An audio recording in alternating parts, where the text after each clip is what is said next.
It's about how journaling, mood journaling to be exact, can benefit your emotional well-being as well as your mental health.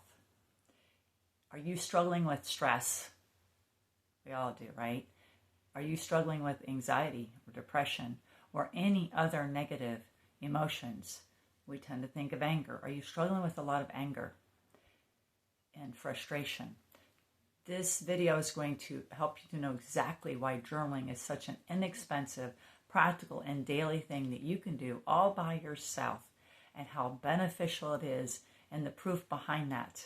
Studies have shown many different benefits, and I'm going to be sharing that on this video today. The American Diabetes Association states that journaling has been recommended for many years as a way to reduce stress, anxiety, and depression. So there's some proof right there that they can even say that, and that's huge. So if it can help with those three things, then it can help with all of the what we would call negative or hard or difficult or overwhelming emotions that we go through in life at times. So at first I'm going to share with you 5 different ways that journaling reduces things that journaling or expressive writing or mood journaling or free writing, whatever you want to call it, in a notebook. It doesn't have to be in a journal. It can be in a journal like this, but it could be just in a note, one like this, or a spiral or composition, anything you want to use. So I encourage you to do that, and that's what I'm trying to do with this mini-series, to give you exact reasons and how it helps you, ways that it helps you. So it reduces, first of all, the stress hormones like cortisol. It's been proven to reduce stress hormones like cortisol. I will be touching on that in the next video, which is going to be on the physical benefits of journaling. And my first video was on the mental benefits. So that when you reduce stress hormones like cortisol, there's definitely other benefits. So the second one thing it reduces is the intensity of negative emotions. It reduces that intensity. It almost definitely does. Again, we're all unique. Every day is unique. The situation we're writing down is unique. So we're just talking about overall, studies have found that it reduces the intensity of a lot of emotions. Journaling can help that. Another thing that it can help do is by naming your feelings on paper, actually activates the thinking part of your brain when you're writing your feelings down. And that reduces the intensity of an emotional response. And therefore, it gives you a sense of control. So many people feel out of control. Oh my goodness. That is part of why people go to addictions, substances, or work addictions, or technology addictions, any addiction. That's why many people go to substances and then they overdose because they're numbing the pain and they don't know what to do with it and they feel out of control. And then many people are committing suicide. Got to be real here. So if you've struggled with suicidal thoughts or suicide period and have had attempts, I strongly encourage journaling as part of how you can help yourself to not do that, because I'm sure you have loved ones that would never want to see you gone. It is so heartbreaking. And it's just a giving up all around when you do that. So we need to empower all of us to feel in control, not be controlling people, but to feel in control of our own lives. So that's a huge benefit for journaling to help with that, to give us a sense of feeling in control. Another one is reduces emotional distress in general. It reduces emotional distress. And yet another one is, therefore, it reduces depressive symptoms. Again, they're saying for years, journaling has been recommended as reducing anxiety, stress, and depression specifically. Okay? So those are some of the things that it reduces. And next I'm going to go on to more of, in a sense, the positive way of saying what it helps us. But before I do that, actually, I want to share a story of mine. So this came to me as I was preparing and learning and gathering information and putting this video together, which I take these videos very seriously. and I am Julie Kay, helping you find your way through grief and loss. And I went through the loss of my own daughter in 2020, just before the lockdown, March 3rd. She died of a fentanyl overdose. So I have many stories and many videos about her story, but I'm going to go before that. I'm going to go back before that in 2017, when I went through a marriage crisis due to domestic violence. And I won't go into that story in depth, but it was the hardest thing I ever went through at the time. And then the loss of my daughter and grandkids and so forth. I'm not going to try to compare. It was just as hard or maybe harder. But it definitely was the hardest thing I went through at the time. And I felt very alone. A lot of things I was going through. I didn't want to tell many people what happened. And so I didn't have a lot of support. I didn't have hardly anybody reaching out to me. But without going more into that, I've had problems with my sister and rejection and feeling judged and different things throughout the years with my older sister that's 8 years older than me. And I've overcome most of it, and I'm very grateful through counseling, through journaling, through other things that I've done to help myself and the Lord himself. I must give credit, give honor to the Lord Jesus Christ, who is my Savior. Immensely has healed my heart. Immensely, absolutely. Most of the reason why I'm better is because of him and what he's done for me, inside of me. And I consider that a miracle. On top of salvation, a miracle. So, but one, without going into exactly the whole scenario, basically my mom and my dad and my sister and I got together and we went to Boston Market in Tampa. And I don't remember the date, but I know it was that year. And I was,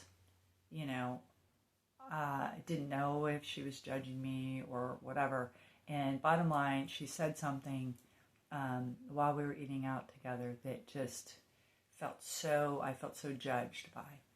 And it caused me to get angry, but it didn't totally hit me till later. And just with all the things that I had felt already from her, and then to have her say these things and judge me, the hint too that she was judging me majorly affected me. Then a couple days after that, we were texting, and I don't even know if I remember exactly what was said, and I don't need to repeat that necessarily. This is purely to share a real example with you of something that helped me, or journaling helped me. So we text, and she said something again that it just like even more was like I say the icing on the cake, or just topped it over, that I already felt that way from what she said the week before that. And then, what she said on that text was just like, oh my, and it put me overboard. But I went on with the day and didn't process it, just, focused on whatever I was doing that day. And then that night when I went to go to sleep, which usually I sleep well, I'm a good sleeper. I do drink some relax tea and other things that help me with that. But overall, I usually get to sleep pretty quickly. And so here the lights were out, and I was trying to go off to sleep thinking I was going to. And all of a sudden I realized, because I knew enough of the value of journaling at that point, although I've journaled a lot more since then, and even more now know the benefits of this. And even what I'm sharing in this video, the things I've learned are helping me to even understand it. But anyway, I just knew, I said, oh my goodness, I have got to get up and turn on the light and go get a notebook or a piece of paper or something, and I got to write, and I somehow knew I needed to write like I was writing to her, like I was writing her a letter. And so I did. I said, and I won't say my sister's name, but I said, dear, and then I just began to write. And y'all, I don't, I've cursed before. That's probably one of the biggest things I'm guilty of with my mouth. And some of y'all may think that's no big deal, but I'm not one that normally thinks in certain words that a lot of people say when they're angry or they're cursing. But I had to get out how angry I was at her, and I put a couple of those superlatives down, or whatever you want to say, and I kept on going with how I felt, and I don't know, it was probably a page of a regular, 8 by 11 notebook that I did. And I got it and I just flowed and I was like writing it all down and just everything how I felt. And then I was done and I literally turned off the light, went to sleep. And y'all, I never felt it that strong again. And I'm not saying this always has this immediate effect, but I want to share this because I remember this specific time. Again, I've journaled many other times, but this was so dramatic for me that I never felt the intensity of those emotions again. And I don't even, most of the time, think of that. I remember it. Yeah, I haven't forgotten it, but I don't live in it. I'm not bothered by it. It just really released the anger out and how hurt I was and upset I was, and knowing that she's just never been really a supportive person, hardly at all. And it was just, but at that time I really needed that from somebody. And I kind of knew I wasn't going to get it from her, but then when I got judged on top of it, it just was like, this is just terrible. And so it really released that, and I never felt the intensity of those emotions again after I did that. So I wanted to share that with you. Now I move on to share some of those positive benefits of journaling. So the University of Rochester Medical Center states, one way to deal with any overwhelming emotion is to find a healthy way to express yourself. So well said and so true. And that's what journaling is. It encourages introspection, as the article said, self-compassion, and empathy. So true, self-compassion and empathy. And that's not a bad thing. I love how Mr. Gary Rowe, grief specialist Mr. Gary Rowe, says, be kind to yourself. And that's what, in a sense, you're doing when you're journaling. You're really showing love to yourself and kindness, and it's definitely self-care. But I would also add validation. It helps you to experience validation, which many times we need that validation. And what we're feeling, we don't need to be judged. We need validation, and I believe it does do that as well. And therefore, it offers an outlet to explore the root causes of our emotions. So, because it gives us it's a safe thing to do. It's safe, it's private, and it's good. So therefore, it allows us to even get to maybe learning some of the root issues we're dealing with. Okay, so that's really good. And next, journaling or writing, expressive writing, again, there's different ways it's put. I'm just overall calling it journaling. It encourages us to pour out uncomfortable emotions like frustration, anger, sadness, without any fear of judgment. So it's safe in general, and then there's all that. We need to not be judged. We don't need to be judged or feel judged when we've been through trauma that we need to work through, and grief and loss, or anything really tough. We don't need judgment. So that's what journaling does. It's beautiful that way. Another thing they call it is free writing. Free writing allows us to get everything off our chest. So free writing is another way they call it, but just writing down however you want to. Sometimes I itemize things, sometimes, but just free writing, whatever comes to us, whatever we're thinking or feeling at the time, allows us to get everything off our chest. Simple way to put it, right? It also offers a healthy emotional outlet, bringing emotional awareness. We need to be aware of our emotions. I did a whole series, over 12 videos. You can see them on my channel under the playlist about emotions. And if you want that link, I can give it to you. I will hopefully remember to put it in the description of this video. But I did a long series on it, and we need to acknowledge our feelings. We need to accept our feelings. We need to recognize them, and we need to be aware of them. So journaling helps you to become aware of your feelings and your thoughts, because we need to think about our thinking, and we need to realize what we're feeling and recognize them, especially when they're hard and heavy and they're not just going away automatically. Okay, so that's another one. Journaling also gives us the ability to recognize, understand, and manage emotions effectively. all because we're getting it out and we're conscious about what we're doing. Okay, mood journaling, which is what this is titled, and that's kind of what we're doing. We don't have to call it mood journaling, but it's definitely not just expressing your your thoughts. You're also expressing your feelings. So mood journaling releases feelings that normally wouldn't be acknowledged, or maybe even, again, recognized. So this is the importance of recognizing them. And then that, therefore, aids us in emotional regulation, being able to regulate those emotions, bringing them into balance, making them more manageable, to regulate those emotions. That's another thing that was stated about it. And another overall thing that this does is improves your moods. Okay, so if you want to improve your mood, you're in a bad mood, you're in a sad mood, you're in a depressed mood, you're just in a whatever you want to call it, it will improve moods. And it's been known to improve moods through the different studies that they've done. You can go back to my first video where I talked a little bit more about a few studies that they did to show this, people before they took a test and what it did and other things like that. So I won't repeat that here. But those are some of the things that it does. And